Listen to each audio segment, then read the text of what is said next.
Back when I was growing up, the very first console that I ever played on was the original Nintendo Entertainment System. And I can tell you, back in the day, when I first got my hands on that controller and started playing Super Mario Bros., I was hooked on gaming. And what I found is that the NES is still one of the best systems to collect for because it's affordable and has some great games in gaming history. So today, we're starting a brand new series I'm calling NES Quest.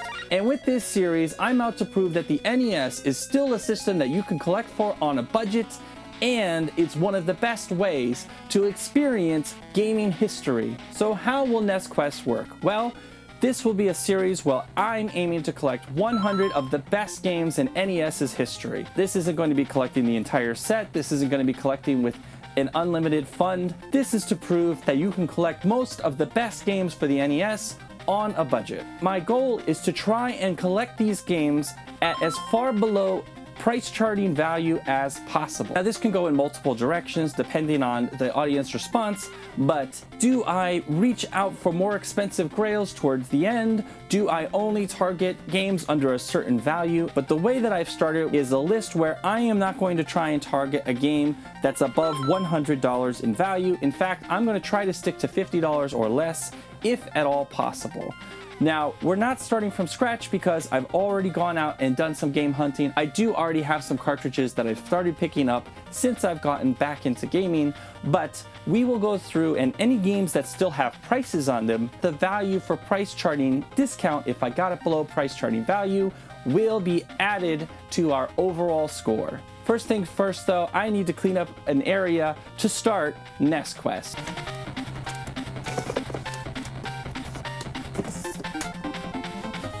Let's go through and see what games we already have from the list and if any of them can count positively against price charting value. So first things first, Ikari Warriors, which I did pick up recently. $9.99 is the price I paid for Ikari Warriors, and Ikari Warriors, oh, I didn't add it. Let's go ahead and add it. Ikari Warrior. Hello? Am I misspelling it? I am. Ikari, like a dumbass. There it is. Ikari Warriors has a value loose of $8 on price charting. I have it for $9.99. That is negative $1.99 on price charting. So you can see this is not going to be the easiest thing in the world.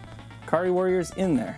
Mega Man 2. This is definitely one of the pricier ones. It is my personal favorite Mega Man. I did pay $39.99. Let's see. Mega Man 2. Price charting, oh, $29. We're not off to a good start. I'm minus 10 on this guy, 29. Now I should point out that my goal is to try and collect everything with a really clear, good label. So it is possible that price charting is using some poor listings, so I might have to go back and kind of revisit these prices. Let's get Mega Man 2 in there. All right, it's saved. Next up, Cobra Triangle. This one actually does have the manual, so Cobra Triangle here. Got it for $14.99. Let's see, does it have a price with the manual for Cobra Triangle? Manual 7, loose 8, $15. Okay, so we're right on point. This is game and manual. The first one that's a penny under. Cobra Triangle going on in. Next up, one of my favorite systems on the NES, that is Ninja Gaiden 2, the Dark Sword of Chaos. That is quite a name there.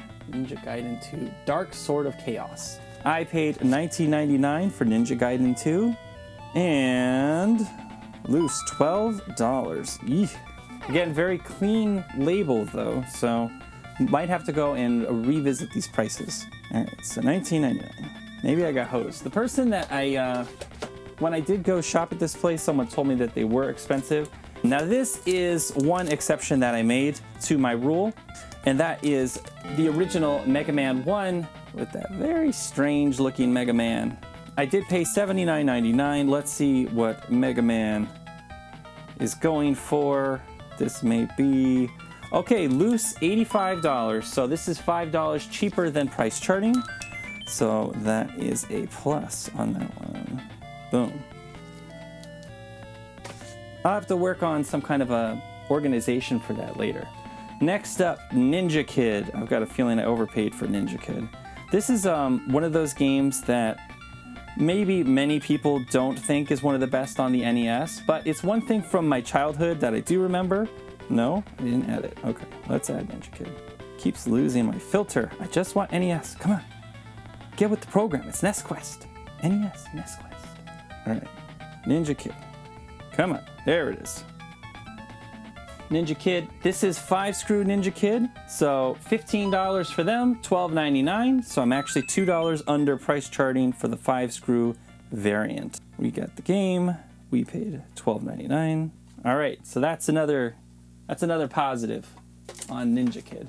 Next up, we have the classic Marble Madness. So Marble Madness here I got for $6.99. I don't think it's going to be a terribly expensive game. So let's see, did I get a good deal on Marble Madness? This is 3-screw, this is $8. So we did save another $1 with Marble Madness. That is another plus, which is good because we did not start off well. Marble Madness added to the shelf. All right, next, Hudson's Adventure Island. Oops, come on. You don't want to see me, you want to see the game. Right there, Hudson's Adventure Island. This one, again, I paid $12.99 for Hudson's Adventure Island and $12, so I'm about $1 over on this one. Not too bad. All right, Hudson's Adventure Island is going on in there. All right, so now for some games where I'm not quite sure on the price charting. I'll try to go back, see if I have footage of when I picked these games up to see the value. But Bionic Commando is a game that I played as a kid. I really loved the mechanics of it. It was unlike any other game I'd ever played previously. And this was definitely one that I had to have in the collection. A lot of people do speak highly of Bionic Commando, but it does frequently find itself not on the top list. A game that absolutely is on the top list is Super Mario Bros. 2, even though there are many folks that think that Super Mario Bros. 2 is a very strange game, because it kind of is. You pick up turnips and stuff and throw them at people. But Super Mario Bros. 2 is another classic that I had as a kid and really enjoyed, even though eventually the one to get was Super Mario Bros. 3. I don't think I ever owned Super Mario Bros. 3 though. I only rented it. We did a lot of renting games when we were young, so we only really bought games when it was our birthday, Christmas, that kind of thing. But Super Mario Bros. 2 was definitely a game we owned and definitely a game we loved. And the big boy, Super Mario Bros. 3, regarded by many folks as the greatest Nintendo game. You'll see it as #1 on many, many lists. Still not a very expensive game. I think it runs in like the $30 range or something. Definitely a must-have in any Nintendo collection. Super Mario Bros. 3, a great addition to the NES Quest. Another game that is specific to childhood and playing with my brother. We loved wrestling, and specifically playing wrestling games against each other. Tag team wrestling. I do tend to get these mixed up. So there's this one, there's Tecmo World Wrestling, there is Muscle, which is another game that I definitely liked. They were all kind of kooky and crazy in their own way, as well as the WWF games back in the day were all kind of strange too, and had their own quirks. All right, so this is one game that I may consider trying to upgrade the quality on. Like, it's in good condition, but the gold is flaking a little. This is Zelda 2, The Adventures of Link. In pretty good shape overall. I probably will keep it unless I can find something that's a nice upgrade that's still below price charting value. But definitely another strange one. Super Mario Bros. 2 and Link are two games that are widely regarded, or at least were back in the day, as strange additions to the lineup, and definitely didn't fall in line with their predecessors, Zelda and obviously Super Mario Bros. 1. California Games is another one that back when I was a kid was cool because you got to play so many different types of games. It's not necessarily one of the best games ever, but very affordable and has a lot of different games to it, adding it to the NES Quest. Jordan vs. Bird. There were a couple of games that we did play as kids that were basketball or sports related. Jordan vs. Bird obviously was a rival back in the day, not so much as Bird versus Magic. Jordan was a little young for Bird, but Bird was always, you know, my favorite player growing up, even though I didn't get to see much of his career when he was healthy. And this is definitely a rivalry that a lot of people don't know about. This is an interesting one because it does have a sticker on there, and if you can read that, it says Game Time Inc. So this is instant cash for used games and CDs. I might try to remove that, not sure. Let me know in the comments down below if you think I should try to clean that up. But Jordan vs. Bird, added to the NES Quest. Russian Attack, another big thing that we were focused on was multiplayer games, and Russian Attack was one where you can go through the levels, upgrade, get rockets. This was definitely kind of an action-y game that we really enjoyed. This one does have a little bit of a label issue here on the corner. Again, a very inexpensive game, but a very fun game. Konami really was on a heater back in the day. Russian Attack is an excellent addition to the NES Quest. Again, Konami, that silver label, Jackal. Fantastic multiplayer game. This is one of the ones that we really played the heck out of to try and get as far as we possibly could together. But excellent, excellent. You're driving around in a Jeep, you're saving hostages, you're upgrading your weapon to have larger explosion area, the big boss enemies. Very cool game, Jackal. Definitely one you don't see on many lists, but I highly recommend. Mighty Bomb Jack here, this is another one I owned when I was young, and this is another very strange one, but actually controls super well. And the other thing that's cool with it is the music's pretty cool as well. Very strange in that it had a ton of levels, different ways to get through the levels. It had a bunch of secrets, but Mighty Bomb Jack is another one you don't see very often on lists. Very inexpensive though, and definitely recommended for the gameplay. That's another condition one where I might look to upgrade. Strider, this is a notorious game for us because there is an area with water, and when we were kids, we could not figure out how to get through that area. It had like this shark guy in it, and we would just die to it. So this is one that I actually want to go back and beat just to kind of avenge my childhood, I don't know, struggles with that water area. Strider, another game added to the NES Quest. Castlevania obviously has a big home in my heart from back in the day. And this is the second game, Simon's Quest, which actually, kind of like Super Mario Bros. 2, kind of like Link, very different from the original game. This had many more RPG elements to it. You'd have shops where you'd buy stuff, you'd have a night and day cycle that would change your enemies and change the NPCs that were available.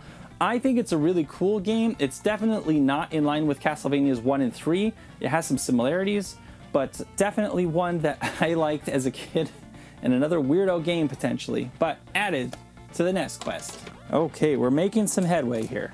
All right, so another game, no price on it, so nothing towards price charting, but if you've ever played Top Gun, you know the big challenge in this game is not so much fighting the enemies, although they can be difficult, but it is landing on the aircraft carrier. And Top Gun, even though it's kind of a frustrating game, was always cool back in the day just because of how popular the movie was, and Tom Cruise and all of that. Again, kind of interested in going back, revisiting the aircraft carrier landing, seeing if we're able to do that, because people say it's not as bad as you remember as a kid. All right, we do have a value on this one. This is Teenage Mutant Ninja Turtles 2, the arcade game, and we paid $9.99 for this. So let's go and see if price charting says that we made a good purchase. Oh, wait, price, I should probably be marking these off that I have them. Bionic Commando, we have the game. Simon's Quest, we have the game. Teenage Mutant Ninja Turtles 2, the arcade game. Loose, $13 on price charting. So at $9.99, there we go. That's a $4 plus on that one. $9.99. Now, the big thing that I remember about this game, obviously this is closer to the original arcade game than the first Ninja Turtles game, which is actually kind of a strange game. But this is one where my brother and I told our parents that if we got this game, we would never have to get another one again because we could play this together, and that would be the last game we'd have to buy. Well, we lied a little bit on that one. All right, this is going to be a controversial one because I may have to replace this, or maybe, I don't know, but Mario Brothers and Duck Hunt. This is a combo pack of Mario Brothers and Duck Hunt. Now, Mario Brothers I absolutely have to have because it's a great game, even today. One of the first games for the Nintendo, and phenomenal game. Even today, plays amazing. But I don't know, I kind of want to get the individual game as well. So we might have to revisit the original Super Mario Brothers. Another sports game, another basketball game, I guess I should say, Double Dribble. This is one where you really had the full team game. So it used to be kind of odd with the restrictions on gaming systems as to how many sprites could be out there. but Double Dribble had the elements of like the slam dunk slow motion and the free throws, and very, very cool game. Definitely one of the best basketball games on the NES. Blades of Steel was a fantastic hockey game. Probably, I would say this is the definitive hockey game from the NES, just because of the fights, just because of the speed. It's still really, really fun. Actually had active commercials in the game on the Jumbotron between periods for other Konami games. Fantastic game. Blades of Steel, again, very inexpensive. All right, we have a price on this one. It is the original Tetris for the NES. This is not the 10-gen version, but this is the one with the songs that get stuck in your head. So apparently we paid $10 for this game. Let's see here. Tetris, how did we do? $10. All right, we're right on the mark on that one. That's gonna be a +0, but that's fine. I mean, what's there to say about Tetris that hasn't been said? Just a phenomenal game. So simple, but so excellent. Absolutely must have in any NES collection. You could argue for the 10-gen version. Maybe I'll pick up both, we'll see. This is a game that I actually bought by accident twice, but Blaster Master was revolutionary for its time because you could go in and out of your little tank. In fact, let me grab the other one, because this one has a better label. This is the one I'm gonna keep. This one, I don't know, sell, give away, or whatever. But Blaster Master, absolutely legendary title. It had the top-down view areas. It had the tank when you're out jumping around. It had the part where you hop out of the tank and you can go into little areas or underwater. But Blaster Master is definitely a game that I think was way ahead of its time back when it was originally released. Swords and Serpents, this is actually a dungeon crawler. This is the first dungeon crawler I ever played. It's very interesting because you fight like hordes of enemies at once and you just mash on the button. I never really understood all of the elements of this game, but definitely one I had a lot of fun with my brother and added to the NES Quest. How come those go the other way? They're gonna go this way. That's Gradius, one of the shooters that I absolutely had to have. The other one I'm gonna be looking for is Life Force, but really, really classic game where you can get the upgrades as you're going through the levels, made it easier to make it through, and definitely one where it was challenging back in the day. So not an expensive game either. Again, that silver, you got that silver of Konami. That was almost better than the Nintendo seal of quality, to be honest with you.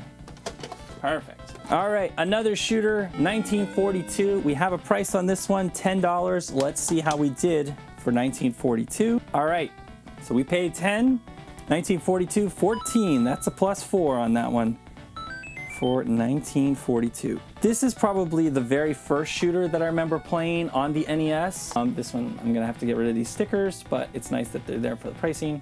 Anyway, just old warplanes with the power-ups and stuff. Was a big game back in the arcade, and the NES title, from what I remember, is very, very strong. Add it to the NES Quest. This is another one that I loved playing with my brother and my cousin. Trojan. We used to call it Trojan. I don't know why we did that. It makes absolutely no sense. But this is one that was almost like a fighting game slash beat 'em up. You'd get your upgrade with your sword and shield. You could lose it. That would make it much harder. But very, very difficult game from what I remember. A very, very enjoyable game. Definitely looking forward to getting back and trying some Trojan on the NES. Dragon Warrior, one of the OGs. This is the very first RPG that I can remember playing as a child. This eventually obviously turned into Dragon Quest. There are several Dragon Warriors on the NES. 3 and 4 are particularly good according to other people. I never got to play them. Although I know 4 is very pricey, I don't think 3 is too bad. So we'll probably, I think I do have Dragon Warrior 3 in the list. Dragon Warrior 4 will be a little questionable because it's going to be on the higher end. But one of the precursors to Final Fantasy, all the other major JRPGs, Dragon Warrior added to the NES Quest. Another RPG, this one's Crystallis, which I actually never played. However, I did pick it up, I believe, pretty inexpensively. I just can't remember how much, so we're not going to count it towards the price charting view. But another JRPG, actually I think it might be an action RPG. See how little I know about this game, but SNK, I've heard very good things. I did see it pretty inexpensive somewhere. Adding it to the NES Quest. absolute classic Metroid. I mean, this game and Castlevania are the ones that started it all. Absolutely loved Metroid back in the day. Getting those power-ups, making the difference in Samus's arsenal, and making it through the game. Turning into the ball, getting into small crevices, planting the bombs, getting the missiles. Metroid, absolutely fantastic. One of the best games on the NES. Happy to add it to the NES Quest. Iron Sword, and we're gonna just do this one too. Wizards and Warriors. These two games are together. They're a series. So Wizards and Warriors is the first game. Iron Sword is the second. It's kind of an odd platforming type of game where you get gems and you unlock openings and stuff, but it does play very well and very quickly. So adding both Iron Sword and Wizards and Warriors fittingly together to the NES Quest. The other fantastic Mega Man 3. Again, not a terribly expensive game, although it's not the cheapest of the cheap. Mega Man 3 and Mega Man 2 kind of go hand in hand for what people generally consider to be the best Mega Man on NES. I still do enjoy Mega Man 1, even though it's maybe not as smooth. Mega Man 3 doesn't introduce additional characters and Rush, but an excellent game. Adding it to the NES Quest, Mega Man 3. Back in the day, before there was, you know, Metal Gear Solid, there was just Metal Gear. And from what I understand, it's actually an adaptation from a better game in the arcades or on some other system, I don't really know. But definitely enjoyed Metal Gear. If you want to play as a character that smokes cigarettes on the NES, this is the one for you. Does have some minor stealth systems to it because enemies have line of sight and stuff. Very much ahead of its time, Metal Gear on the NES. This is a game that I always looked at buying and playing with my brother, but we never really got to it. Breakthrough, I have tried it a little bit since. Not sure I love this game, to be perfectly honest with you. Very inexpensive. I think I picked it up for like $5. I'll check the film and maybe we can get a price charting value on that. But definitely kind of a fast-paced game based off an arcade game that's supposedly much better. But Breakthrough, another addition to the NES Quest. And last but not least, again, one of the favorites of myself and my brother, Double Dragon 2. The first game where you could play as two players. The original Double Dragon you could not, but just the combat, fantastic game. Kind of odd controls, A and B punch left and right. And then you'd have different kind of almost motion inputs to get like this knee jump thing, or you press the buttons together to get the cyclone kick. But fantastic beat 'em up on the NES. Double Dragon 2, absolute classic. I am probably going to look at picking up Double Dragon 3 as well. I think I have it on the list because not a very expensive game, and I've heard good things, and I don't think I've ever played it. So, Double Dragon 2 added to the NES Quest. So that's going to leave a very large hole here for us to fill in our NES Quest, and today we have a great opportunity to do it because we're going to Terrificon at Mohegan Sun Casino, and we're going on the first day, which the plus of going on the first day is everyone's got good inventory. The negative is they're not really willing to do deals, so we're gonna head out to Terrificon, see if we can pick up some key games on the list and knock them off while trying to stay below price charting as much as humanly possible. So let's head out to Terrificon and see how we do.